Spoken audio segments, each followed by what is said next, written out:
Hello and welcome to Ketter Farms. We're back with another map review, and today we're taking a look at Frankenmuth farming map.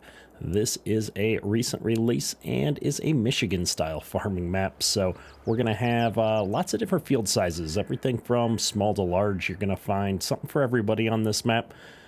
This is a map by Taylor Farms, and I'm excited to check this map out. I played on a few of the things that he's put together in the past, and this map is going to hold kind of a special spot for me since I live probably about an hour away from Frankenmuth, Michigan. And so I'm curious to check out what he's got going on here.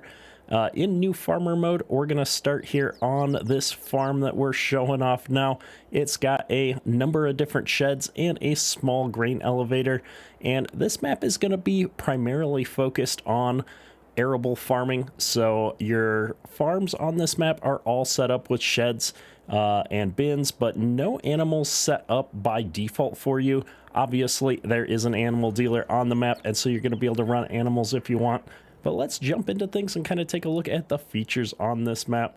The starting farm has all the standard features. You've got a repair point in here and a good amount of starting equipment. You've got an ATV and a pickup in here. We've got our silo system, a water fill point in case you do decide to add some animals.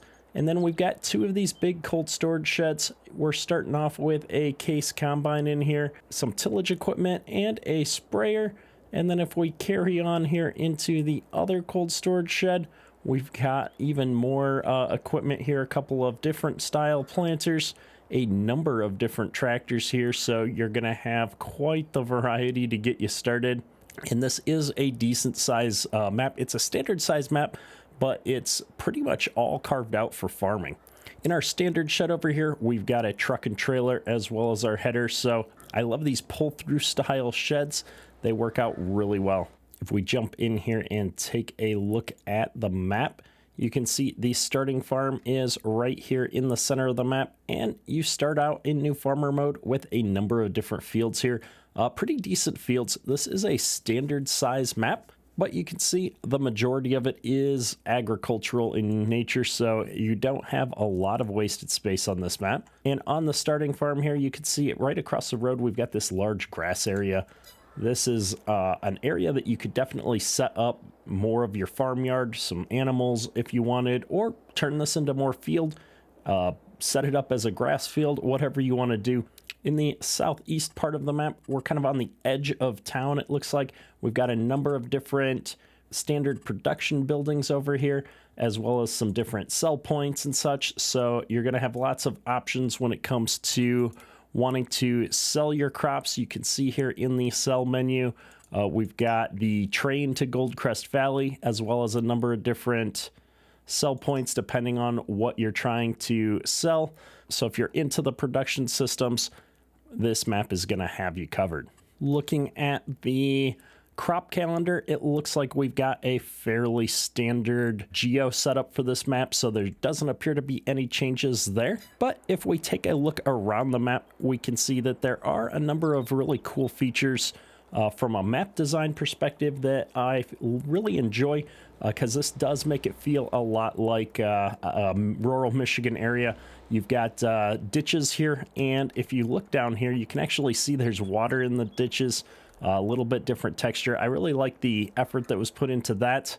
Definitely gives it a realistic Michigan rural feel with your various driveway entrances and stuff having to go over and around those ditches. So you're definitely going to have to be careful or get a piece of equipment stuck here. And my understanding is that these telephone poles are going to have collisions. This is, again, to just kind of give you, the realism factor of having to kind of get your equipment squeezed into these fields and around some of these things. Some might find it annoying, but it does give you that kind of realistic feel. So that's there, just so you know. If we head north from the main farm here, we're going to find that there are two other farm sites on this map. And so over here to the northwest, you can see that there's another setup here with some sheds. And these sheds are only going to be usable if you own the land. You're going to be able to sell these sheds off and do something else if you want with this, or go ahead and use these sheds if you purchase this plot of land. If we go into buy mode, you can see we've got this little plot of land, and then we'll come down and take a look at the third farm site over here in the west side of the map as well. And here we've got the third site. It's set up to have a house added in here. I believe this is probably the layout for the standard base game house, but none of those buildings have been included here on the map. You've just got the 2 sheds to start out with, which again can be sold once you purchase this land.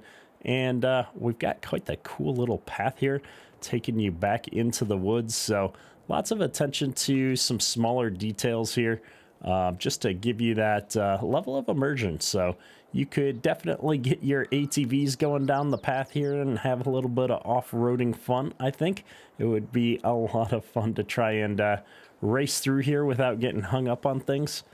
Good times. And we've got kind of a little ATV off-roading area here in the back part of the woods that you might not notice if you didn't come back over here. So this could be a lot of fun to come back here and play around on. And the track continues into the other part of the woods here. You've got a few different areas with this off-road stuff. So this whole wooded area is kind of set up to give you something to do in between the farming. And moving along here, we've got some more sell points and such around the map here. Lots of little individual houses on the sides of the road, which is really common in areas like this.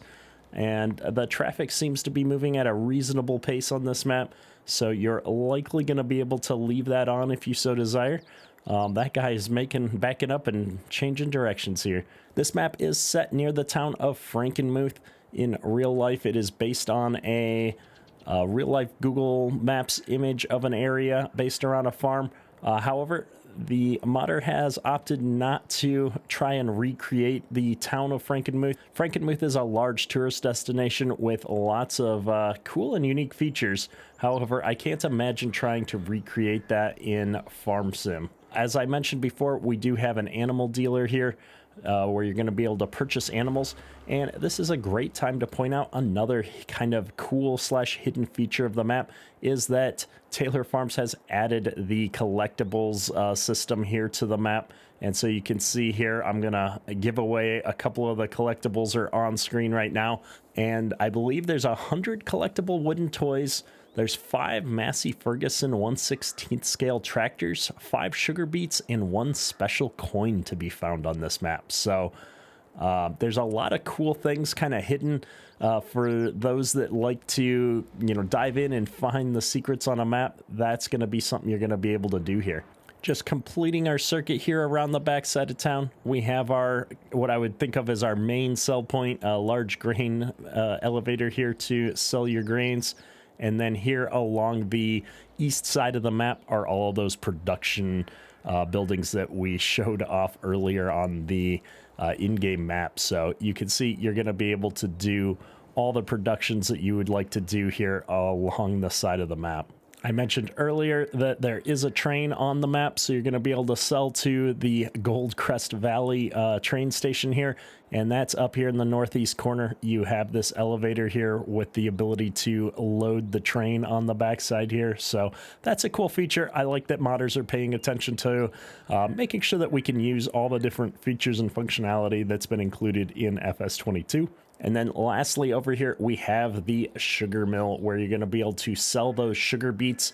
Sugar beets are pretty common in the mid-Michigan area, and so I'm happy to see a large area set up for that. And back over here in the large wooded area, we do have a lumber mill set up, so you're going to be able to do that logging and such if that's something that you're interested in for sure. We've got some nice irrigation drainage ditches here in between some of the fields in the back as well. Just really cool little features that have been added into the map. Definitely like the look and feel here. If you're looking for a great 1x map that's laid out simple, has a few farms and lots of room to customize and do what you want, this may be a good fit for you. Definitely recommend checking it out. Hopefully you've enjoyed this map tour. If you have, Make sure to check out Taylor Farms' Frankenmuth farming map on Facebook. I'll include a link in the description below. That's all for today. Ketterk out.